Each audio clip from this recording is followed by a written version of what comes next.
Hozir shunchalik qo'rqib turibdi, sababi vaziyati juda yomon-da. Birlashgan Arab Amirliklarining vaziyati yomon. Hozir hammani og'zida bitta gap, shu ertaga Duranga ham rozi emasmiz. Biz hozir o'zimizni noto'g'ri nastroy bilan to'ydirib qo'yganmiz-ku, durang ham qoniqtiradi degan narsa. Shu noto'g'ri. Birlashgan Arab Amirliklari bilan biz hozirgi Birlashgan Arab Amirliklari bilan biz g'alaba uchun o'ynaymiz. Birlashgan Arab Amirliklari podkastini ko'rdim. O'sha arabcha podkast bo'ldi. O'shanda 1% imkoniyatimiz bor, kurashishimizga o'zlari 1% deb turibdi-da. Xo'sh, bugun ko'pchilikning e'tibor markazida bo'layotgan bahsli bir mavzuni boshlamoqchimiz. Ya'ni Jahon chempionati saralashining O'zbekiston va Birlashgan Arab Amirliklari o'rtasidagi bahs borasida. Xo'sh, o'zaro uchrashuvdagi ustunlik kim tomonda?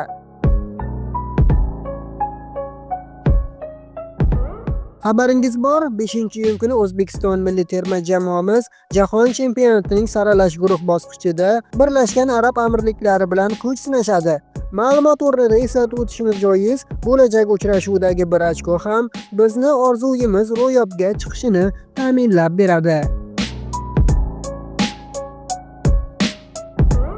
Xo'sh, ikki jamoa o'rtasidagi o'zaro statistikalarda ustunlik kim tomonda? Ikki jamoa shu kungacha o'zaro umumiy hisobda 18 bora to'qnash kelgan. 9 ta uchrashuvda raqiblarimizning qo'li baland kelgan bo'lsa, 5 ta bellashuvda vakillarimiz muvaffaqiyatga erishgan. 4 ta to'qnashuv esa durang natija bilan yakunlangan.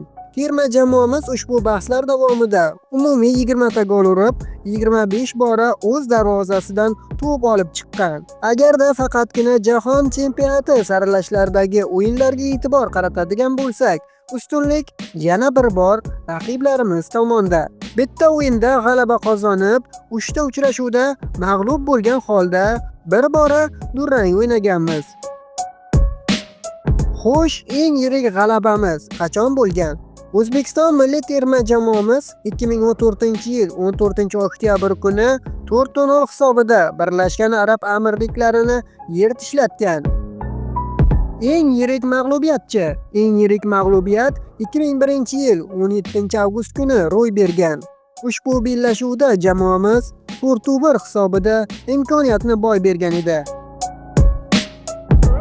Jahon chempionati 2026 saralashlari doirasida futbol bo'yicha O'zbekiston terma jamoasi Jahon chempionati 2026 3-saralashi 4-turida Birlashgan Arab Amirliklariga qarshi bahs olib borganda, o'tgan 2024-yil 15-oktyabrdagi bu bahsda uchrashuvning shiddatli o'tgan birinchi bo'limi 0-0 hisobi bilan yakunlanganda, ikkinchi bo'limda esa Birlashgan Arab Amirliklari bir kishi kam bo'lib qolgan. 65-daqiqada Abdulla Hamad qizil kartochka olib maydonni tark etganda, 73-daqiqada esa o'zbekistonliklar penalti ishlab olgan. 76-daqiqada ushbu penaltini Otabek Shukurov aniq amalga oshirib, hisobni ochishga muvaffaq bo'lgan.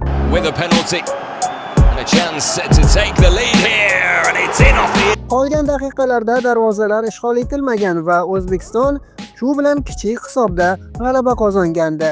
5-iyun kuni bo'ladigan bahs uchun O'zbekiston milliy terma jamoamiz Birlashgan Arab Amirliklariga qarshi uchrashuv bo'lib o'tadigan Abu Dabi shahriga yetib keldi. Birlashgan Arab Amirliklari O'zbekiston o'yini oldidan jamoalar rasmiylari ishtirokida uchrashuv ham bo'lib o'tdi. Vakillarimiz mazkur bahsda to'liq ko'k libosda, darvozabonimiz esa yashil libosda harakat qilishi ma'lum bo'ldi. Biz esa bo'lajak bahsda vakillarimizga muvaffaqiyat tilab qolamiz. Futbol ishtiyoqmandlarini esa 5-iyun kuni bo'lib o'tadigan bahslarni tomosha qilishga va yurtdoshlarimizni qo'llab-quvvatlashga chaqiramiz.